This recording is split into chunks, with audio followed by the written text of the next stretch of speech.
frères, je ne voudrais pas vous laisser ignorer ce qui s'est passé lors de la sortie d'Égypte. Nos ancêtres ont tous été sous la protection de la colonne de nuée et tous, ils ont passé la mer Rouge. Tous, ils ont été, pour ainsi dire, baptisés en Moïse, dans la nuée et dans la mer. Tous, ils ont mangé la même nourriture qui était spirituelle. Tous, ils ont bu à la même source qui était spirituelle, car ils buvaient à un rocher qui les accompagnait, et ce rocher, c'était déjà le Christ. Cependant, la plupart n'ont fait que déplaire à Dieu et ils sont tombés au désert. Ces événements étaient destinés à nous servir d'exemple pour nous empêcher de désirer le mal comme l'ont fait nos pères. Cessez de récriminer contre Dieu comme l'ont fait certains d'entre eux. Ils ont été exterminés. Leur histoire devait servir d'exemple et l'Écriture l'a racontée pour nous avertir, nous qui voyons arriver la fin des temps.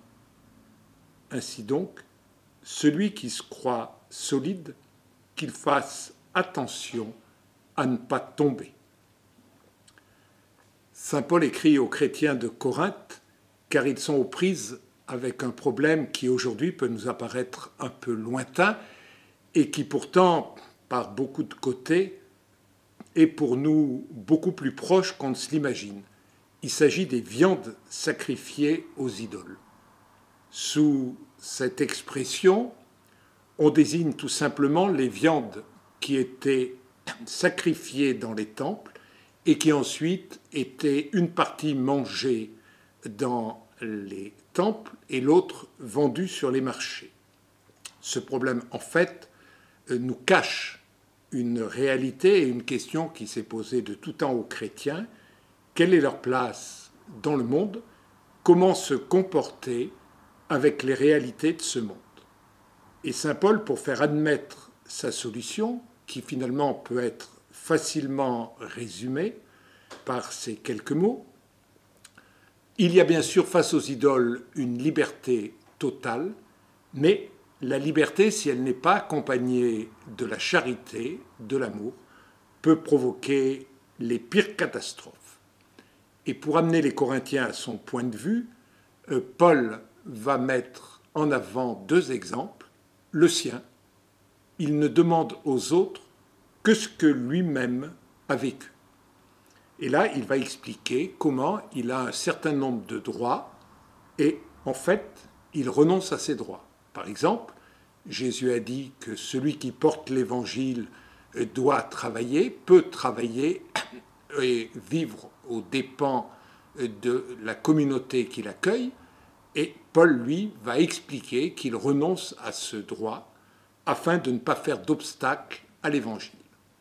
Et puis, l'autre exemple qu'il donne, et c'est directement le texte que nous avons dans la lettre aux Corinthiens, le petit passage qui nous retient, eh bien, c'est l'exemple d'Israël. Et alors là, que va faire Paul? Il va montrer que face à la liberté, on peut être parfois imprudent et que cela conduit à des catastrophes. Alors, qu'est-ce qu'il rappelle? Il rappelle les grandes lignes de l'histoire d'Israël et il invite les Corinthiens à contempler tous les bienfaits que Dieu a donnés aux Israélites. Et en particulier, il rappelle que Dieu leur a fait franchir la mer des roseaux, qu'il a conduit le peuple par la colonne de nuée. C'est ce qu'il dit quand il dit qu'ils ont tous été baptisés en Moïse dans la nuée et dans la mer, et en même temps, ils ont aussi mangé. Dans la traversée du désert, Dieu les a accompagnés et les a nourris. Et Paul dit, malgré tous ces bienfaits, tous ne sont pas arrivés au terme. Il y a une opposition, comme vous avez pu vous en rendre compte, très fort dans ce texte entre tous ont fait ceci, ont fait cela, ils ont mangé la même nourriture, ils ont bu à la même source, et puis la constatation, c'est que la plupart ne sont pas arrivés à destination. Et alors que fait Paul après avoir énuméré cela? Eh bien tout simplement, il va dire tous ces événements de l'Exode, ces événements d'Israël, étaient destinés à nous servir d'exemple. C'est-à-dire, c'est une proposition qui est faite à la communauté, mais aussi à chaque Corinthien. Il ne suffit pas d'avoir bénéficié d'un bienfait.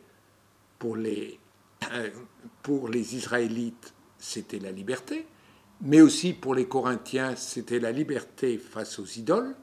Cela n'est pas suffisant, car il y a toujours un danger. Et Paul, dans le fond, est en train de dire aux Corinthiens, ce qui est arrivé aux Israélites jadis pourrait aussi vous arriver. Vous avez joui d'une véritable liberté face aux idoles. La liberté est caractéristique de la vie en Christ, mais il y a aussi des dangers. Et il vous faut méditer, revenir sur cette histoire d'Israël, afin que vous compreniez combien votre vie, il ne suffit pas de dire liberté, liberté, faut-il encore tenir compte des frères et savoir que le parcours qui nous est proposé est un parcours qui connaît aussi des difficultés. Dans ce texte, il y a un point tout à fait particulier qui peut nous étonner, c'est ces quelques mots. Ils buvaient à un rocher qui les accompagnait, et ce rocher, c'était déjà le Christ. En effet, dans le livre de l'Exode, tous ces événements sont racontés soit dans le livre de l'Exode, soit dans le livre des Nombres, c'est-à-dire dans ce qu'on appelle pour les Juifs la Torah. On dit tout simplement que Moïse a frappé un rocher, c'est Dieu, il a supplié Dieu et Dieu lui a dit bien frappe le rocher, et là les Israélites pourront boire, mais ce texte a été relu très souvent dans la tradition juive et il y a une chose très intéressante pour dire tous les bienfaits qui ont accompagné les Israélites à travers leur marche. On dit que ce rocher est devenu un puits et qu'il accompagnait Israël à travers son périple. Et il y a même un texte tout à fait amusant qui dit que quand les Israélites montaient une côte, le rocher, sous la forme du puits, les suivait. Quand ils descendaient, au contraire, une pente, il fallait qu'ils veillent à ne pas se faire écraser par le puits qui, en toutes circonstances, les accompagnait. Autant dire, sous cette image, ce que le commentateur veut dire, c'est que Dieu a pris soin des siens à travers la marche au désert. Et alors pour Paul, il ajoute, avec cette toile de fond, il ajoute une petite précision, ce rocher, c'était déjà le Christ.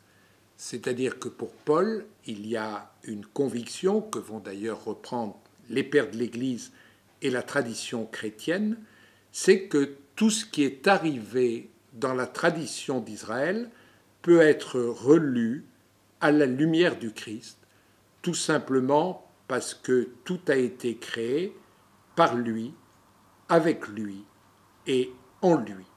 D'où Paul le dit d'ailleurs très clairement, il dit leur histoire devait servir d'exemple et volontiers il commenterait en disant parce que déjà le Christ était présent à cette histoire d'Israël. Bien sûr, tout le monde aura aussi senti que Paul voit derrière tout ce parcours fait par Israël une annonce des sacrements chrétiens. Ils ont été, pour ainsi dire, baptisés en Moïse, et Paul dira bien sûr que les chrétiens ont été baptisés en Christ. Ils ont mangé la même nourriture qui était spirituelle, ils ont bu à la même source, c'est évidemment l'Eucharistie que Paul vise. Voilà donc un texte qui, à première lecture, peut nous apparaître un peu difficile, très lié à la sortie d'Égypte, mais qui en fait a été source d'enseignement pour les chrétiens de Corinthe et qui, aujourd'hui, peut encore fort nous servir en nous redisant à la fois, nous rappelant la liberté chrétienne qui se fonde sur les sacrements, mais qui nous dit aussi, comme on le dit parfois, que toute liberté se mérite et qu'il faut l'exercer avec responsabilité. Alors nous pourrons, chacun d'entre nous, appliquer à nous-mêmes ce texte qui termine le passage que nous avons lu. Ainsi donc, celui qui se croit solide, qu'il fasse attention de ne pas tomber, mais on pourrait ajouter qu'il n'oublie pas non plus, il est libre en Christ.